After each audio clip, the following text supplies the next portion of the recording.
Hello everyone, this is AP Physics C Mechanics, practice FRQ Set 6 number 4. Alright, let's get on with it. A lot of words, you can probably read on your own, but not important to me. Alright, part A, using the principle of conservation of linear momentum, determine the velocity v prime of the center of mass of this rod after the collision. Okay, so conservation of linear momentum is part A, put momentum pi equals pf. So before, the only particle that is moving, the only object that is moving is this particle, m2 at a speed of v. So m2 times v, the rod is not moving, so we don't do anything.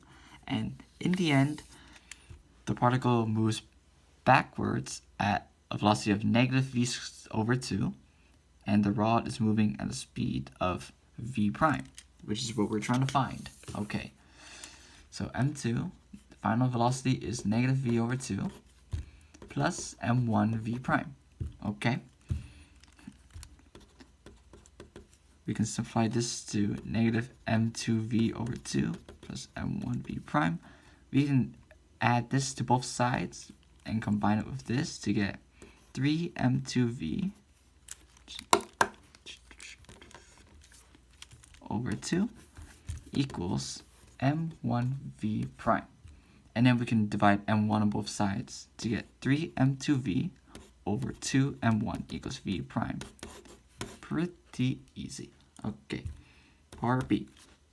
Part B, using the principle of conservation of angular momentum, determine the angular velocity omega of the rod about its center of mass after the collision. Okay. So angular momentum is L. L initial equals L final. At L initial, the only thing moving, like before, is the particle. So moment of inertia of the particle times omega of the particle initial equals, it's continuous moving final, so we'll put it again, plus, now the rod is spinning as well, so we'll add that in, moment of inertia of the rod times omega of the rod. We'll just put omega. Okay, so the moment of inertia of a particle is the point mass m2 r squared, and omega equals v over r. V initial over r, but the initial v is just v. Same thing here, m2 r squared, but this time the final velocity is negative v over 2, and r is still r, plus the moment of inertia of a rod is m1 l squared over 12, and then times omega. Okay, so we can cancel out these. Okay, we end up with m2 rv equals m2 rv over square root and negative, plus, leave this alone for now. Okay, next we can combine like terms, add this to both sides. 3m2 rv 2 equals m1 l squared omega over 12. Now, what is r? So we see r is equal to the moment of arm, the distance of between the line of force and the axis of rotation, so the perpendicular distance. So make a straight line so that it makes a 90-degree angle from the direction, the line of force of the particle and the axis of rotation. So this decreases to 90, this decreases to 90. Okay, so this whole thing here is L over 2, half of this length L, and this little part is L over 6. And to find in between, you subtract L over 2 and L over 6, and you get R equals L over 3.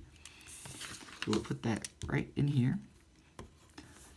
3m2L over 3, V over 2, it's m1 L squared omega over 12. Okay, so we can cross out this 3 and this 3, and there's an L on both sides, so we can cross out this L and this square. And we end up with m2V over 2 equals m1L over 12 omega, and we can isolate for omega to get 12 m2 m2v over 2m1l, and simplify it to 6m2v over m1l equals omega of the rod. Okay, part C. Determine the change in kinetic energy of the system resulting from the collision. Okay. So, change in KE equals KEF minus KEI. I'll do it one at a time, then combine them both together at the end. So, KEF. There are three things moving in KEF. There's the particle moving linearly back, there's the rod moving linearly, and there's the rod spinning. That is three things.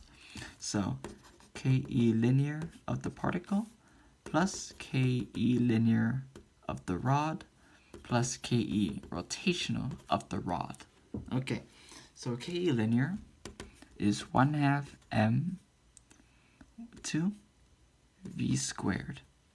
The initial velocity, no, never mind.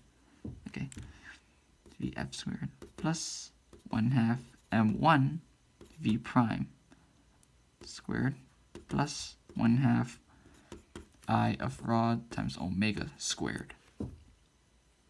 Okay, so the final velocity of the particle is negative v over 2 squared plus 1/2 m1 v prime. We already found that in part A, which is 3m2v over 2m1. 3m2v over 2m1. Yes. Squared plus 1/2 I is m1l squared over 12. And then omega squared is whatever we found in part B, which is 6m2v over m1l. 6m2v over m1l, and then that's squared. That's a lot of things. Okay, let's supply one at a time. It's KEF as a reminder. So v over 2 squared is v squared over 4. 1/2 over times 1/4 will give us m2 v squared over 8. Plus 1/2 m1, we'll put this together to get 9m2 squared v squared over 4 m1 squared plus 1/2. Actually, I'll combine the 1/2 with this. So m1l squared over 24 times another huge squaring situation, which will be 36m2 squared v squared over m1 squared l squared. I'm going to be saying squared a lot of times. I'm going to get sick of it. Okay. Whew. Let's try to simplify it as much as we can. So we can't simplify anything here. We'll leave it the same.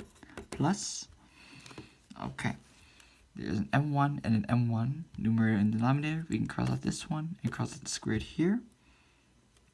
So you get, and we can also move 1/2 down below. So you get 9m2 squared v squared over 8m1 plus a lot of stuff. Okay, we can cancel out these two L squareds. We can cancel out this m1 and this m1 squared. And that's it. 36 m2 squared v squared over 24 m1. Hey, these two have identical variables, so we'll combine like terms. Plus, we'll multiply top and bottom by 3, 27 m2 squared v2 over 24 m1.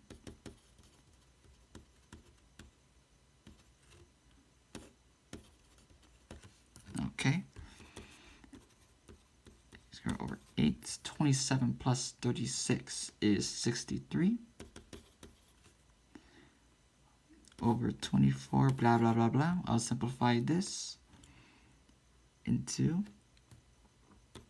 m2 v squared over 8 plus 21 over 8. m2 squared v squared over m1. And that is just KEF. KEI, the only thing moving is the particle, 1/2 mv squared. And simply enough, the initial velocity is just v. Well, that's it. So, delta KE is KEF minus KEI. We'll plug all this in here. m2v squared over 8 plus 21 m2 squared v squared over 8m1 minus mv squared over 2, or m2 v squared over 2. And then we just combine like terms. This is the same variable, so 1 over 8 divided by, multiply both top and bottom by 4, so we get 4 out of 8, and we get negative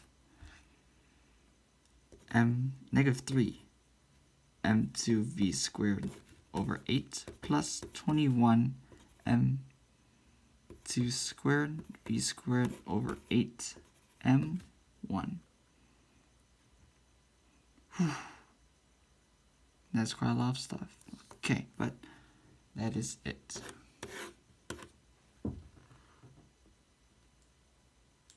Yep, okay. I'll see you in the next video.